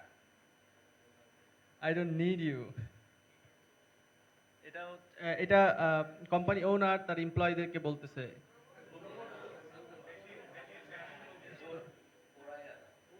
ও I see, fourth generation revolution. Robot বলছে অন্যান্য ওয়ার্কারদের আর কি যে I don't need you, I can do everything. আমরা এখানে সবাই শপথ করি রোবট ভাইয়ের কাছ থেকে, রোবট স্যারের কাছ থেকে, যাতে এই বক্তব্য আমাদের শুনতে না হয়। যদি শুনতে না হয় তাহলে কি করতে হবে? ওই স্কিলগুলো আমরা দ্রুত অ্যাডপ্ট করতে হবে। থ্যাংক ইউ ভেরি মাচ, ধন্যবাদ। হ্যাঁ, এখন একটু প্রশ্ন উত্তর, আমি জানি না এখানে আরো বোদ্ধারা আছেন, তারাও দিবেন। আমি জাস্ট একটু আপনাদের মধ্যে একটু বিতর্কের ঝড় তুলে দিলাম যে ট্রেন্ডটা কি, কোন দিকে যাচ্ছি, কিভাবে আমাদেরকে অ্যাডপ্ট করতে হবে, এবং আমাদের সামনে যে এক বিপদ আসতেছে, বিপদের একটা পুরাটা বলতে পারলাম না, তবে বিপদের এক ধরনের আভাস আপনাদেরকে দেওয়ার চেষ্টা করছি। Thank you. এখন একটু দুই একটা প্রশ্ন করতে পারেন।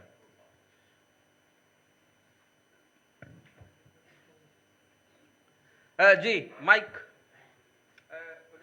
সামনে আসেন, ওই মাইক।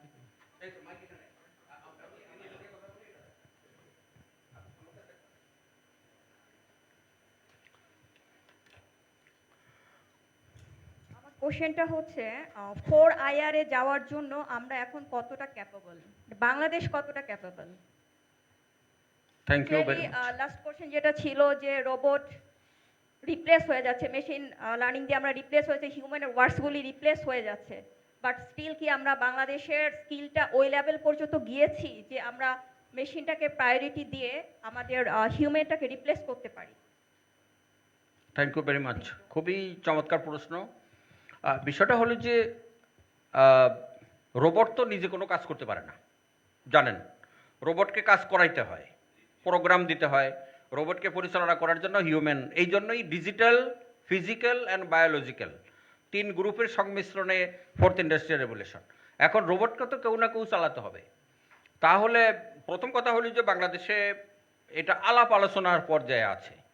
আপনারা অত্যন্ত সৌভাগ্যবান যে আপনারা 4th ইন্ডাস্ট্রিয়াল রেভলিউশনের উপর, এটা হচ্ছে 3rd ক্লাস বাংলাদেশে, 3rd ইনিশিয়েটিভ, যে আপনারা এই 4th ইন্ডাস্ট্রিয়াল রেভলিউশন সম্পর্কে একটু সম্যক ধারণা পেলেন। এটা এখনও আলাপ আলোচনার পর্যায়ে আছে। অবশ্যই আমাদের দক্ষ হিউম্যান রিসোর্স লাগবে যারা রোবটকে চালাবেন। এবং আপনারা জানেন যে বিশ্বের অনেক দেশ আছে যাদের ইয়ুথ ডিভিডেন্ড শেষ হয়ে গেছে, অর্থাৎ ইয়ুথদের সেখানে লোকদের সিনিয়র সিটিজেন হয়ে গেছেন তারা, এবং তারা এই ধরনের যন্ত্রপাতি চালাতে চান না। বিশেষ করে জাপানের কথা বলতে পারি, জাপানেও কিন্তু আমরা প্রচুর দক্ষ জনবল পাঠাইতে পারবো, বিদেশি শ্রম। অর্থাৎ আমরা এখন যে শ্রমিক পাঠাচ্ছি, এই শ্রমিকদেরকে যদি আমরা একটু দক্ষ করে দিতে পারি, তাহলে কিন্তু তারা 100 শ্রমিক যদি আমি না পাঠিয়ে একজন যদি আমি দক্ষ 4th IR উপযোগী শ্রমিক বিদেশে পাঠাতে পারি, তাহলে কিন্তু সমান সমান হবে। এই জন্য আমাদের এখন সকলের দায়িত্ব হলো যে শ্রমঘন পরিবেশ থেকে একটা জ্ঞান নির্ভর এবং দক্ষ কর্মী হিসাবে আমাদের হিউম্যান রিসোর্সকে, মানব সম্পদকে দক্ষ করা, আর প্রত্যেকটা প্রতিষ্ঠানে স্টাডি করে, গবেষণা করে সেই প্রতিষ্ঠান কিভাবে ফোর্থ ইন্ডাস্ট্রিয়াল রেভলিউশনকে অ্যাড্রেস করবে, চ্যালেঞ্জেস কি, ওয়ে ফরওয়ার্ড কি, এগুলো এখনই চিন্তা ভাবনা করে আস্তে আস্তে সেদিকে শিফট করতে হবে। Thank you madam. আমার একটু in addition to this question, মানে আমাদের গভর্নমেন্ট সেক্টর থেকে এই ধরনের ফোর্থ আইআর এর জন্য যে গভর্নেন্স রিলেটেড যদি কোনো কিছু থাকে, তাদের থেকে কোনো স্টেপ ইনিশিয়েটিভ তারা নিচ্ছেন কিনা?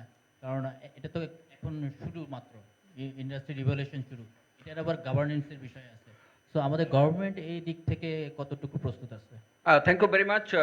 গভর্নমেন্ট একটা স্টাডি করতেছেন, আমরা যতটুকু জানি আইসিটি মন্ত্রণালয়ের উদ্যোগে গার্মেন্ট সেক্টরের উপর, যে এখানে কি প্রভাব পড়বে, কি ধরনের কোঅপারেশন লাগবে, এটা একটা উদ্যোগ। আমরা আশা করছি যে আগামী 2-3 মাসের ভিতরে গার্মেন্ট সেক্টরের স্টাডির ফলাফল আমরা পেয়ে যাব। আগামী 20 তারিখে এই যে Bangladesh centre for fourth industrial revolution এবং ঢাকা চেম্বার অফ কমার্স ইন্ডাস্ট্রির উদ্যোগে একটা ছোট্ট ব্রেন স্টর্মিং সেশন হবে। সেখানে চেম্বারের নেতৃবৃন্দরা থাকবেন, তারা বুঝবার জানবার চেষ্টা করবেন। আর বাংলাদেশ সরকারের ফরেন মিনিস্ট্রি এক ধরনের অ্যাওয়ারনেসের উদ্যোগ নিচ্ছেন, কিন্তু এখনও খুব অল্প, এটা বলতে পারেন যে এখনও আলাপ আলোচনা লেভেলে আছে। কিন্তু স্টাডিটা যদি বের হয় গার্মেন্টস সেক্টরের, তাহলে আমরা আমাদেরকে একটা ইন্ডিকেশন দিবে যে আমরা আমাদের রেডিনেস কি গার্মেন্টস সেক্টরের এবং আমাদের চ্যালেঞ্জগুলো কি। ওই যে ওই ভাইকে দেন। স্যার আমি একটু অ্যাড করতে চাচ্ছি। ভাই বললেও হবে। আচ্ছা, যেটা অ্যাড করতে চাচ্ছিলাম, please, based on his question, যেটা হচ্ছে গভর্নমেন্ট আপনার বেশ কিছু ইনিশিয়েটিভ নিচ্ছে, হ্যাঁ, যেরকম আপনার ইনফো সরকার ফেজ 3, হ্যাঁ, তাহলে ওটার সম্বন্ধে হয়তো আপনি শুনেছেন। ওইটা হচ্ছে বেসিক্যালি আপনার বাংলাদেশের আপনার 64টা ডিস্ট্রিক্টে প্রত্যেকটা ইউনিয়ন পর্যন্ত আপনার ফাইবার কেবল অপটিক টানা, হ্যাঁ। সো এই কাজটা দেখা যাচ্ছে সামিট কমিউনিকেশন পেয়েছিল 31টা জেলা, আর আপনার ফাইবার হোম পেয়েছিল 32টা জেলা। সো ওই কাজটা কিন্তু এই মাসেই কমপ্লিট হয়েছে। সো আই থিঙ্ক মানে গভর্নমেন্ট ইজ ডেফিনেটলি ট্রাইং, হ্যাঁ, আর I think we are in the right direction. That's my opinion. না, থ্যাংক ইউ ভেরি মাচ। এখানে আপনারা যেটা আশার কথা, সব তো নিরাশা না, বাংলাদেশে অনেক আশার ব্যাপারও আছে। বাংলাদেশে এক অপ্রতিরোধ্য গতিতে এগিয়ে যাচ্ছে। 2021, 2024, 2027 আমাদের জন্য বিশাল এক মাইলফলক, যে আমরা মধ্য আয়ের দেশে চলে যাচ্ছি। একদম সত্যি জিনিস, এই ট্রেন থেকে আর বাংলাদেশকে নামানো যাবে না। 2027 সালে জাতিসংঘ বাংলাদেশকে ডিক্লেয়ার করবে যে তোমরা আর এই যে খয়রাতির আশা, যে আমরা ধরে রাখছি এলডিসি হিসাবে, আশা নামায় ফেলো, তোমরা আর এই ধরনের খয়রাতের ভিতরে নাই, তোমরা এখন ব্যবসা বাণিজ্য করো। আসার কথা হলো ওই ভাই যেটা বললেন, ডিজিটাল বাংলাদেশের নামে বেশ কিছু আমাদের রেডিনেস তৈরি হয়েছে, শহর থেকে গ্রাম, গ্রাম থেকে শহর পর্যন্ত। যদিও এখানে একটু কোঅর্ডিনেশনের ঘাটতি আছে, তারপরেও ডিজিটাল বাংলাদেশের যেই কর্মকাণ্ডগুলো, সেখানে কিন্তু কিছু রেডিনেস আমরা দেখতে পাচ্ছি, যেটা ফোর্থ আইআরকে চ্যালেঞ্জ করতে বা ফোর্থ আইআরকে স্বাগত জানাতে আমাদেরকে সহায়তা করবে, এটা আশার কথা। থ্যাংক ইউ আপনার কন্ট্রিবিউশনের জন্য। আর কেউ কিছু? ইয়েস, এই দিক থেকে একটু মাইক দেন।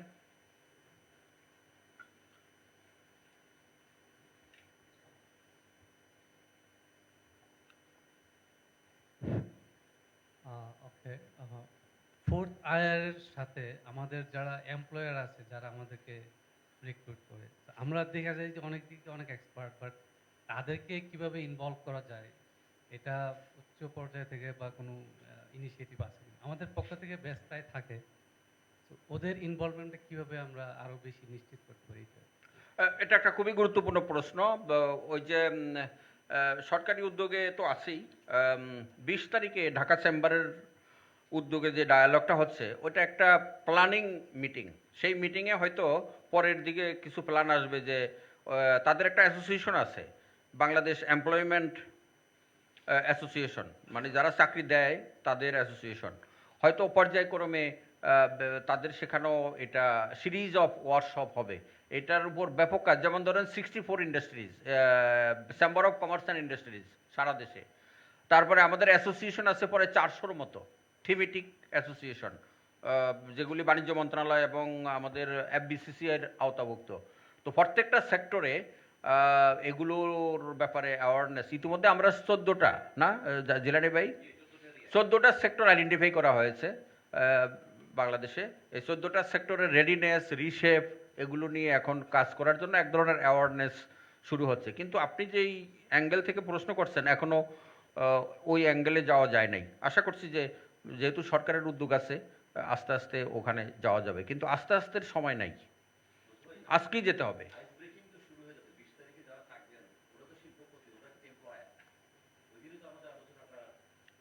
হয়তো কিছুটা হবে আশা করি।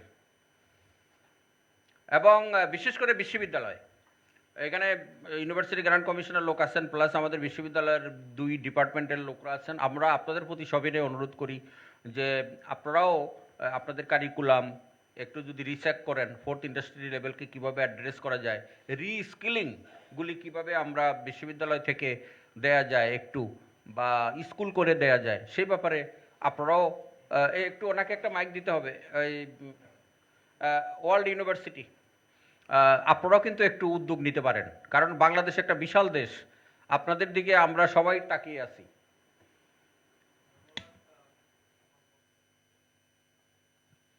ধন্যবাদ বজলুর রহমান ভাইকে।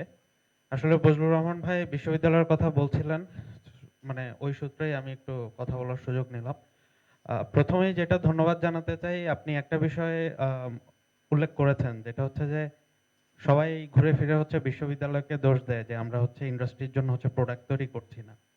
কিন্তু এখানে বোধহয় আমাদের একটু সচেতনতার জায়গা আছে যে ইন্ডাস্ট্রির জন্য প্রোডাক্ট তৈরি করা কিন্তু আসলে বিশ্ববিদ্যালয়ের মূল উদ্দেশ্য না। বিশ্ববিদ্যালয়ের মূল উদ্দেশ্য হচ্ছে রিসার্চ ওরিয়েন্টেড, মানে বিশ্ববিদ্যালয়ের গোলটাই এটা, তারা জ্ঞানের নতুন ক্ষেত্র তৈরি করবে, রিসার্চ ওরিয়েন্টেড। সো ওই জায়গায় আমাদের মনে হয় মানে একটু সচেতন হয়ে স্কিল ডেভেলপমেন্টের জন্য অনেক ইনস্টিটিউটস আছে, বা এগুলোকে আরো যদি একটু এক্সপ্যান্ড করা যায়, ওইটা একটা। আর আরেকটা যেটা আপনি বলছিলেন যে 4th IR-কে অ্যাড্রেস করার যে বিষয়টা, এটা ইতিমধ্যে শুরু হয়েছে। আপনার বাংলাদেশ সরকার, ইউজিসি এবং হচ্ছে ওয়ার্ল্ড ব্যাংকের সহযোগিতায় হেকেপ নামে একটা প্রজেক্ট হচ্ছে, higher education quality enhancement project. পরে হিট হবে, হিট এক্স্যাক্টলি, হিট এখন শুরু হয়ে গেছে, হেকেপ অনেক জায়গায় শেষ হয়ে গেছে। সো আমার সৌভাগ্য হয়েছে হেকেপে কাজ করার। সো হচ্ছে হেকেপে ওই জায়গাটা আমরা হচ্ছে অ্যাড্রেস করার চেষ্টা করছি। Good, thank you. হ্যাঁ, আপনাকে অনেক ধন্যবাদ, আশার বাণী শুনিয়েছেন। কাউসার ভাই কিছু বলবেন? আচ্ছা, দিচ্ছেন। একটা হচ্ছে যে ইনফো সরকার 3 প্রকল্পের কথা যেটা বলছে, আমার কাছে মনে হয় কিন্তু ইনফো সরকার 3 প্রকল্প আসলে 4th ইন্ডাস্ট্রিয়াল রেভলিউশনের সাথে সরাসরি ইনভলভ না। কারণ ইনফো সরকার 3 প্রকল্প, এটা ইনফো সরকার আগের প্রকল্পগুলোর একটা ধারাবাহিকতা, বাট এটা আসলে এটা নিয়ে অনেক ঝামেলা আছে। আপনি যত সহজভাবে বলছেন বিষয়টা তো সহজ না, কিন্তু গভর্নমেন্টের একটা বড় প্রকল্প, অনেক প্রবলেম আছে এখানে।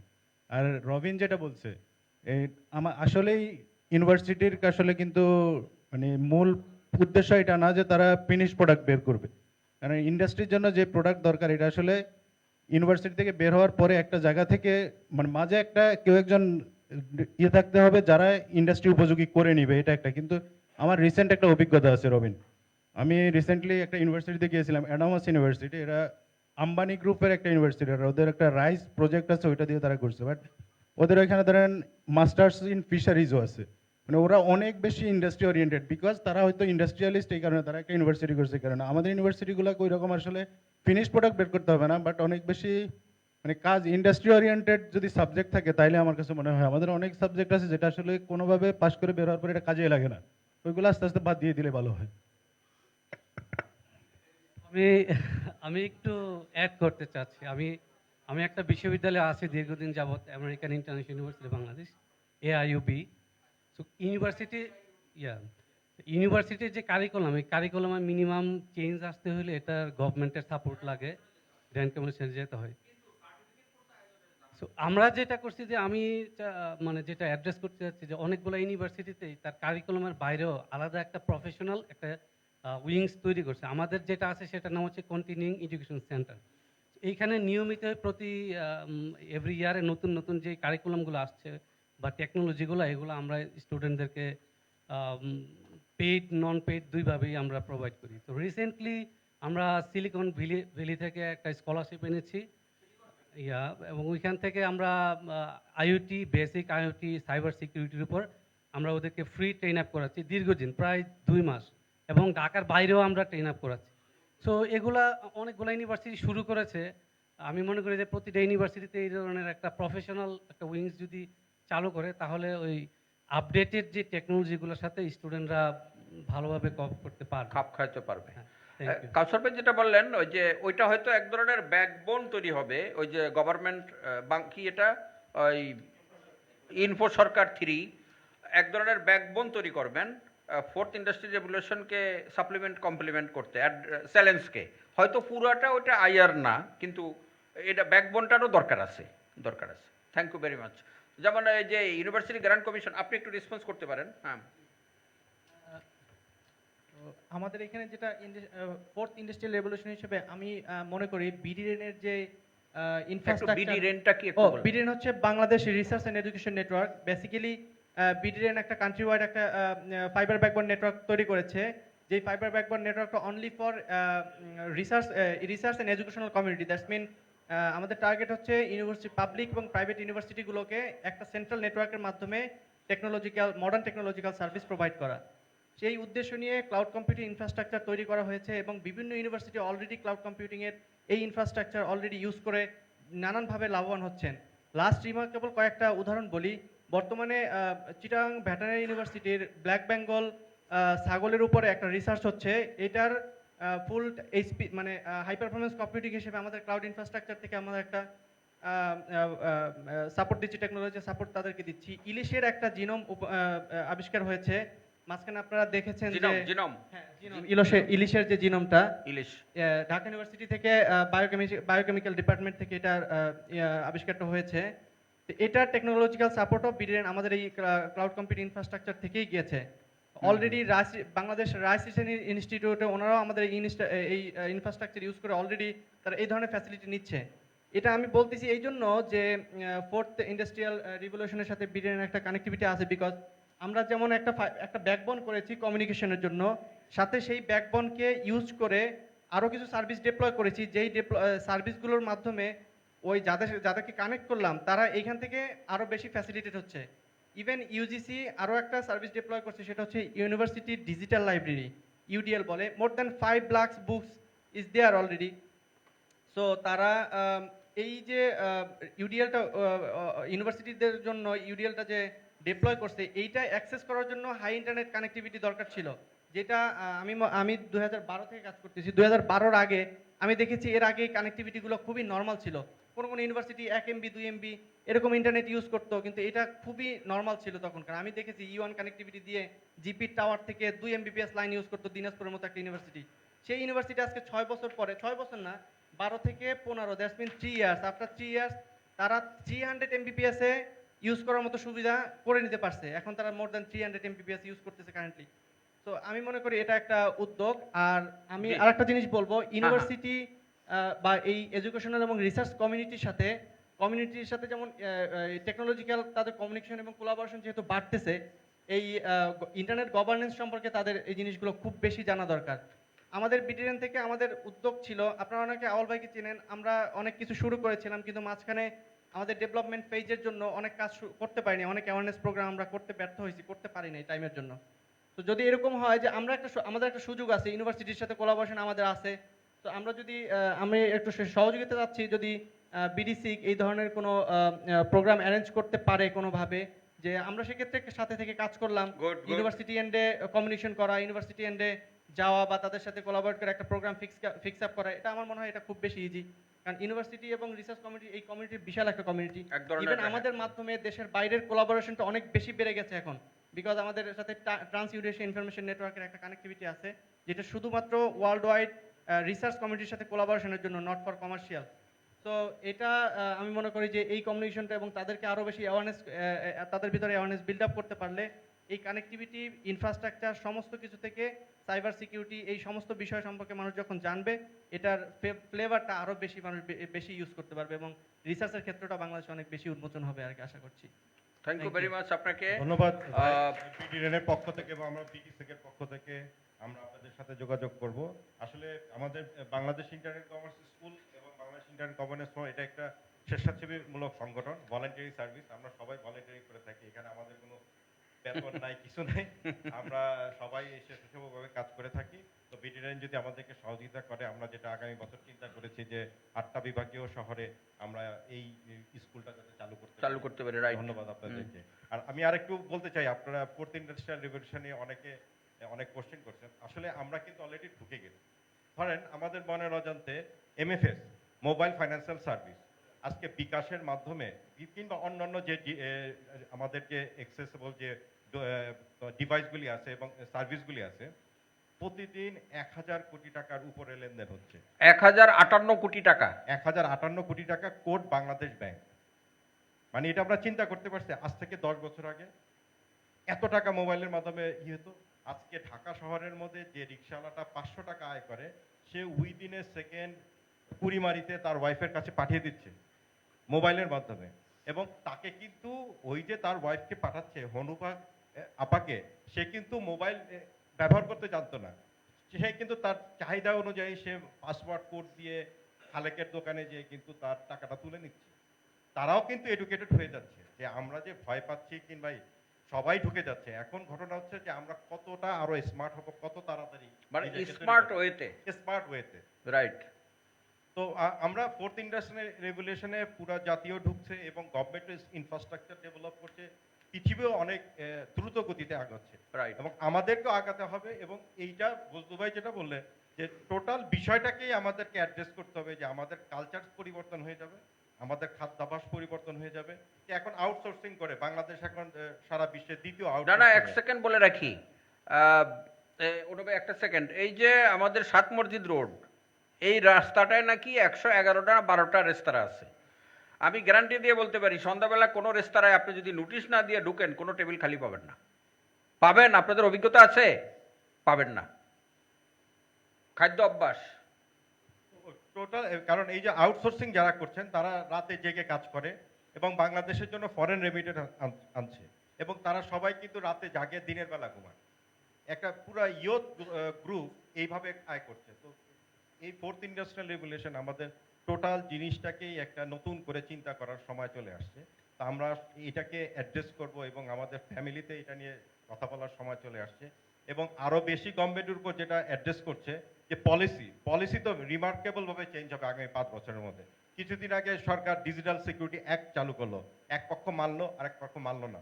এই যে একটা ক্যাওয়াস সৃষ্টি হলো, এটা তো ফোর্থ ইন্ডাস্ট্রিয়াল রেভলিউশনের একটা মাইল ফলক না। ড্রোন উঠানো নিষেধ, এই যে বিষয়গুলি আসতেছে, এগুলি আমাদেরকে নতুন করে এখনো চিন্তা করতে হবে। থ্যাংক ইউ অনু ভাই। আমি শেষ করছি, চাইল্ড লাইন একটু পরে। ধন্যবাদ আপনাকে। আসুন আমরা ফোর্থ ইন্ডাস্ট্রিয়াল রেভলিউশনকে স্বাগত জানাই, কারণ ইতিমধ্যে আমরা প্রযুক্তির নূতন প্রজন্ম তথা চতুর্থ শিল্প বিপ্লবে প্রবেশ করেছি। উনি সার্টিফিকেট দিলেন।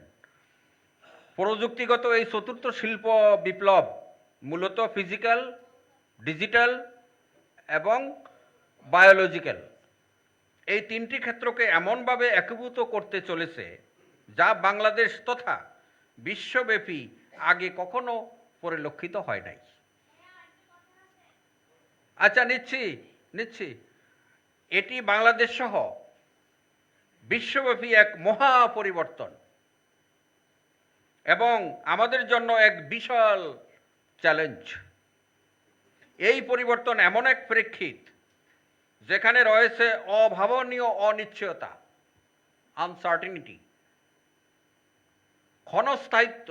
ক্ষণস্থায়িত্ব বলতে বোঝানো হচ্ছে যে দ্রুত র্যাপিডলি চেঞ্জ হয়ে যাচ্ছে। পঞ্চম শিল্প বিপ্লব ড্যাং ড্যাং ড্যাং ড্যাং করতেছে, অথচ চতুর্থ শিল্প বিপ্লবের সাথে আমরা এখনো খাপ খাওয়াইতে পারি নাই। ক্ষণস্থায়িত্ব এবং বাদানুবাদ, একদম গ্রামীণ ঝগড়াঝাটি, পুরো একদম গ্রামে যেভাবে ঝগড়াঝাটি হয় বিশ্বব্যাপী এরকম আমরা এখন ঝগড়াঝাটির মধ্যে কিন্তু পড়ে গেছি। এই পরিবর্তন বদলে দিচ্ছে ব্যক্তির সাথে ব্যক্তির সম্পর্ক, সরকারের সাথে সরকারের সম্পর্ক এবং প্রতিষ্ঠানের সাথে প্রতিষ্ঠানের সম্পর্ক, যার প্রভাব পড়ছে বৈশ্বিক, জাতীয়, স্থানীয় শাসন ব্যবস্থা এবং দৈনন্দিন আমাদের জীবনযাত্রায়। তাই আসুন আমরা এই ফোর্থ ইন্ডাস্ট্রিয়াল রেভলিউশনকে হয় বর্জন করি, নয় অ্যাকসেপ্ট করি, নয় রেগুলেট করি। Choice is yours. আপনাদের সবাইকে ধন্যবাদ। ইয়েস, এটা প্রশ্ন না সাপ্লিমেন্ট? জি।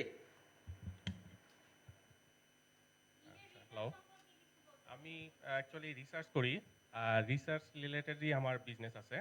সেটা হচ্ছে solar irrigation system, micro irrigation সিস্টেমের নিয়ে আমি কাজ করতেছি অলরেডি। আর এটার বেশ কিছু আমি ভালো রেজাল্ট পাইছি। বিভিন্ন অঞ্চলে গিয়ে আমি জরিপ করছি, যেটা রিসার্চ করছি, এবং তাদের সুবিধা অসুবিধা নিয়ে আমি ছোট মাইক্রো পাম্প তৈরি করতেছি। হ্যাঁ, এটা আমার প্রোডাকশনে, আমার কোম্পানির নাম হচ্ছে Eco Dynamics. Good good. Eco Dynamics. আবার এই সোলার সিস্টেমটা চলে যাচ্ছে খুব মানে অল্প সোলারে আপনার একটা পাম্প চলবে, মানে যেখানে মানে আমাদের টার্গেট হচ্ছে লো কস্ট মোর ভ্যালু। রাইট। আমরা এই জিনিসটা নিয়ে জি জি এগাচ্ছি। না, স্বাগত। হ্যাঁ, স্বাগত। রিসেন্টলি আমি যেটা রিসার্চ করতেছি সেটা হচ্ছে ইলেকট্রিক ভেহিকলসের উপর। গুড। ইলেকট্রিক ভেহিকলস, এবং আমাদের ভবিষ্যতে টার্গেট আছে স্মার্ট ইলেকট্রিক ভেহিকলস সম্বন্ধে। আর আমরা অলরেডি একটা মোটরসাইকেল ডেমনস্ট্রেট করছি যেটা রিজেনারেটিভ ব্রেকিং সিস্টেম। অলরেডি এটা ইউরোপ আমেরিকা চলতেছে, আমাদের দেশে এই ধরনের মোটর ভেহিকলস আসেনি। তো আমি যে মোটরসাইকেলটা করছি এটা ব্রেকিং সিস্টেমে মানে রিচার্জ হবে এবং এটার এক্সট্রা রেঞ্জ হবে। জি জি বেনিফিটস। জি জি। আর টেকনোলজিক্যালি এটা আমরা একটু ডিজিটালাইজ করতে যাচ্ছি, যাতে একজন এটার যে বাইকার থাকবে, বাইক চালাবে বা গাড়ি চালাবে, সে পুরো তার ইনফরমেশন বাইকের সিস্টেমের মধ্যে ইনক্লুড করবে। অ্যান্ড্রয়েড অপারেটিং থাকবে, তারপর জিপিএস ট্র্যাকার থাকবে, তারপর ভয়েস রিকগনিশন সিস্টেম থাকবে। আমরা এটা নিয়ে অলরেডি কাজ করতেছি। জি জি, থ্যাংক ইউ ভেরি মাচ। আমি কিভাবে এটা সুবিধা পেতে পারি? পাবেন, আপনি সুবিধা পাবেন। আপনার অনেক দায়িত্ব আছে, একটু বসেন। আমি বলছি 1 সেকেন্ড, কারণ আমরা শেষ করে দিতে যাচ্ছিলাম। আপনি বসুন। Thank you very much. সেটা হলো যে আমাদের শিক্ষা ব্যবস্থায় এখন যে স্ট্রিম নামে যে পদ্ধতি এসছে, সেটা আমাদেরকে একটু দ্রুত চালু করে দিতে হবে। যেখানে সায়েন্স থাকবে, সেখানে টেকনোলজি থাকবে, সেখানে অঙ্ক থাকবে, এবং অ্যালগরিদম, আবার আরেকটা হলো ম্যাথমেটিক্স, যেটা ম্যাথমেটিক্স থাকবে। এই 4 ধরনের সংমিশ্রণ যদি আমরা আমাদের শিক্ষা ব্যবস্থায় আনতে পারি, মানে এই স্কুলে কলেজে ফর্মাল ইনফর্মালি, তাহলে এক ধরনের স্কিল তৈরি করতে সুবিধা হবে। আচ্ছা, আপনি যেটা করবেন সেটা হলো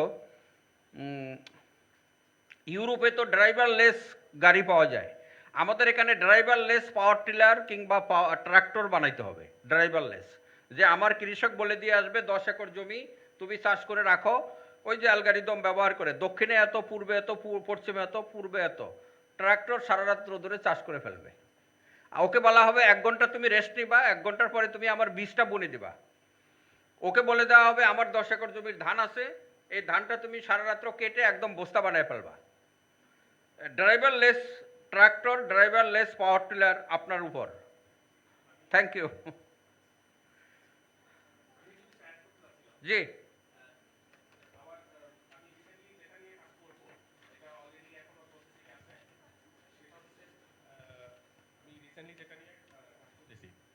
সেটা হচ্ছে মানে অটোমেটিক সিস্টেমে আপনার মাছের যে ঘের বা হ্যাচারি আছে, এক্স্যাক্টলি বড় যেটা যেখানে মাছের খাবার দিতে হলে দেখা গেল একটা নৌকা নিয়ে, ডিঙি নৌকা নিয়ে তাকে ভেসে ভেসে বিভিন্ন জায়গায় 20 কেজি 30 কেজি দানাদার খাবার ছিটাইতে হয়। এটা আমরা একটা রিমোট কন্ট্রোল সিস্টেম, যে ওটার মধ্যে আর কি 20 কেজি দানাদার দিয়ে সে লেবার কস্টটা রিডিউস করে সে রিমোট দিয়ে তার প্রয়োজন অনুযায়ী এরিয়া অপারেশন করে সে এখানে ডিস্ট্রিবিউশন করতে পারবে, যেটারে বলে হচ্ছে আরসি পিলেট বোর্ড। হ্যাঁ হ্যাঁ, আমরা এটা প্রজেক্ট করতে। Thank you very much, thank you very much. আর হচ্ছে এর সাথে আমরা শ্যাওলা ক্লিন করার জন্য একটা সিস্টেম করে দিচ্ছি। গুড গুড, ওকে। আমরা আপনার বাইলেটারালি যারা ওনার থেকে আগ্রহ একটু জেনে নিয়েন। আমাদের আজ যেহেতু শুক্রবার, আমাদেরকে একটু দ্রুত শেষ করতে হচ্ছে। আপনাকে ধন্যবাদ। পটুয়াখালীর দিকে এগ্রিকালচার ডিপার্টমেন্টের একটা প্রজেক্ট চলছে ড্রোন ইউজ করে। ওই যে সারা ক্ষেতে আমাদের এখন ওষুধ দেওয়া লাগে, অনেক ওষুধ লাগে, কিন্তু ড্রোনের মাধ্যমে দেয়াতে ভিআর ফিট করে যেই গাছে দেওয়া দরকার, ড্রোন কিন্তু ওখানে গিয়ে দিচ্ছে, আবার উপরে উঠে যাচ্ছে, আবার নিচে নামছে, অর্থাৎ টোটাল ক্ষেতে আপনারা ঔষধ দেওয়ার প্রয়োজন নাই। এটা এনভায়রনমেন্টাল রেসপন্সিবিলিটি। যাই হোক, এর ভালো দিকও আছে, খারাপ দিকও আছে। অনু ভাই, হ্যান্ড ওভার টু আপনার। ধন্যবাদ বজলু ভাই। আমরা এখন আমাদের সেশন এখানে সমাপ্ত করছি, এবং 2:30 পর্যন্ত প্রেয়ার এবং আমাদের যে লাঞ্চের টাইম, নিচে লাঞ্চের ব্যবস্থা আছে। যারা যারা নামাজ পড়তে চান, পাশেই মসজিদ আছে, এখান থেকে মসজিদে নামাজ শেষে এখানে লাঞ্চের ব্যবস্থা আছে, এবং দ্বিতীয় ক্লাসটা আমাদের শুরু হবে, তৃতীয় ক্লাস আজকের দিনে 2:30টার সময়। 2টা 30 মিনিটে। আমরা 2টা 30 মিনিটে এখানে উপস্থিত থাকবো। ধন্যবাদ।